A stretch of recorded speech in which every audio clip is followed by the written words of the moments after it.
De Lucien Febvre, Un destin, Martin Luther, première partie, L'effort solitaire. Chapitre 1er, de Köslin à Denifle. Le 17 juillet 1505, au matin, un jeune laïc franchissait la porte du couvent des Augustins d'Erfurt. Il avait 22 ans. Il s'appelait Martin Luther.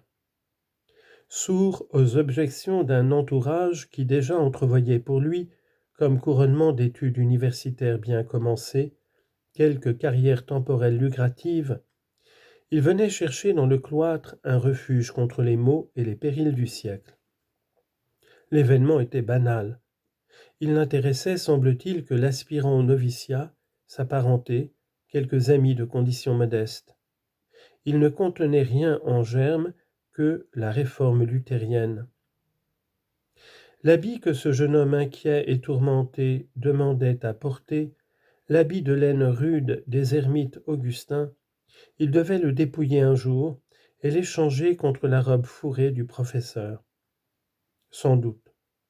Mais si Martin Luther n'avait pas revêtu cet habit méprisé des bourgeois pratiques, s'il n'avait pas vécu au couvent pendant près de 15 ans, s'il n'avait pas fait l'expérience personnelle et douloureuse de la vie monastique, il n'aurait pas été Martin Luther. Un Érasme, qui ne serait point entré de gré ou de force au monastère de Sten, on peut le concevoir par un jeu d'esprit. Et pareillement, un Calvin placé par les siens en quelque couvent. L'un et l'autre auraient-ils beaucoup différé de l'Érasme ou du Calvin que nous pensons connaître ? Mais un Luther demeurant dans le siècle, un Luther poursuivant dans les universités ses études profanes et conquérant ses grades de juriste, il aurait été tout sauf le Luther de l'histoire. Le moniage Luther n'est pas une anecdote. D'avoir voulu être moine, de l'avoir été avec passion pendant des années, voilà qui marque l'homme d'un signe indélébile. Voilà qui fait comprendre l'œuvre. Et l'on explique dès lors le prodigieux amas de gloses et d'hypothèses contradictoires qui, pendant ces dernières années, s'est constitué autour de ce fait divers, l'entrée d'un étudiant de 22 ans dans un couvent d'Allemagne, le 17 juillet 1505 au matin. 1. Avant le voyage à Rome. Pendant ces dernières années seulement, car durant 3 siècles, catholiques, protestants ou neutres, tous les historiens d'un commun accord ont concentré leur attention sur la figure, la doctrine et l'œuvre de l'homme fait qui, le 31 octobre 1517, paraissant en pleine lumière sur la scène du monde, contraignit ses compatriotes à prendre parti violemment, soit pour, soit contre lui. De même que le portrait de Luther le plus connu, c'était jadis celui du docteur quinquagénaire peint ou gravé aux environs de 1532. De même, amis ou adversaires ne s'intéressaient guère qu'aux chefs de parti, au fondateur d'églises schismatiques assis, pour dogmatiser, dans sa chaire de Wittenberg. Mais comment s'était formé ce chef de parti ? Comment constituer sa doctrine ? Personne qui se souciât vraiment de l'étudier. Il faut dire qu'on n'en avait pas de grands moyens. Luther, pris par la lutte quotidienne, n'avait laissé de l'histoire de sa conscience et de sa vie intérieure jusqu'en 1519 qu'une sommaire esquisse.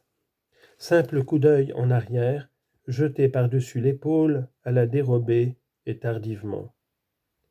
Ce rückblick du maître, daté de mars 1545, servait de préface à l'un des volumes de la première édition des œuvres. Melanchthon, en 1546, l'année même de la mort de Luther, y avait ajouté quelques menus détails.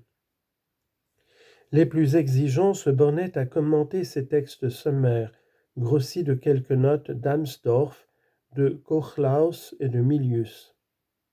Pour animer le tout, il puisait sans discrétion à une source abondante mais trouble, celle des Tischreden, c'est des fameux propos de table.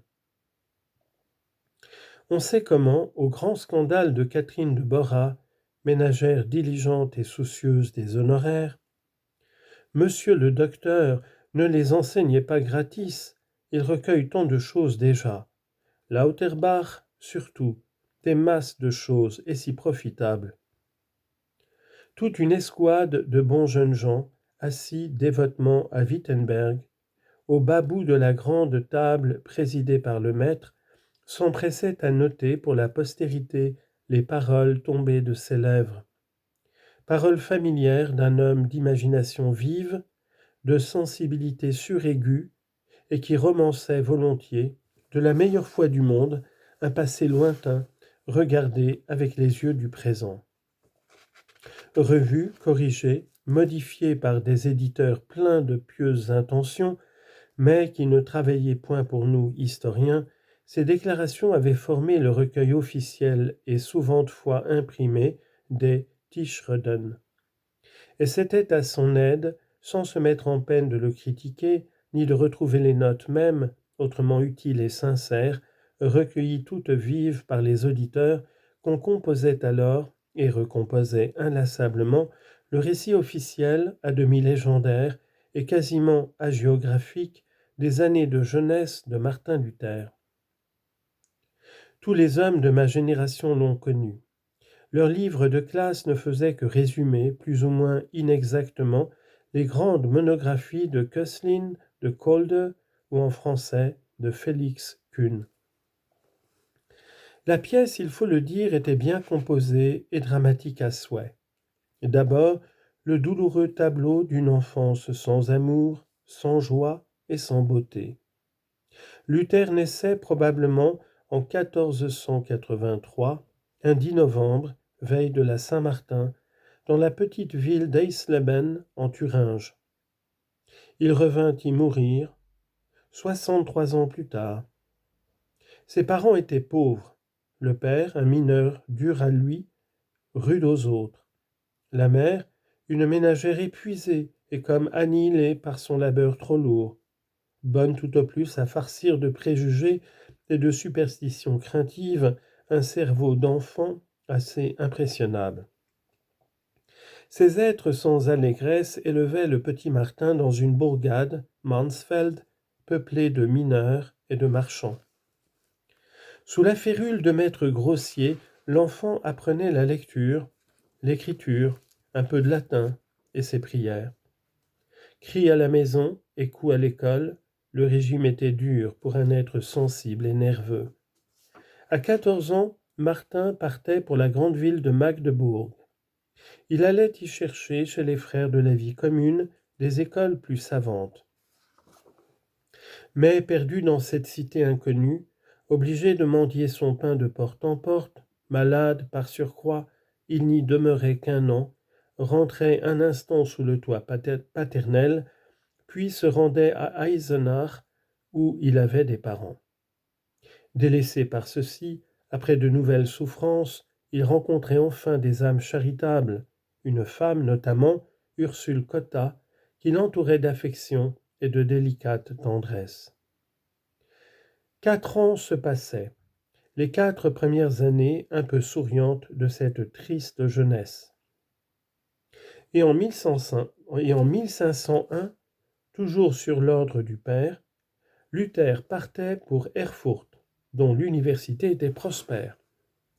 Il y travaillait avec une ardeur fiévreuse à la faculté des arts.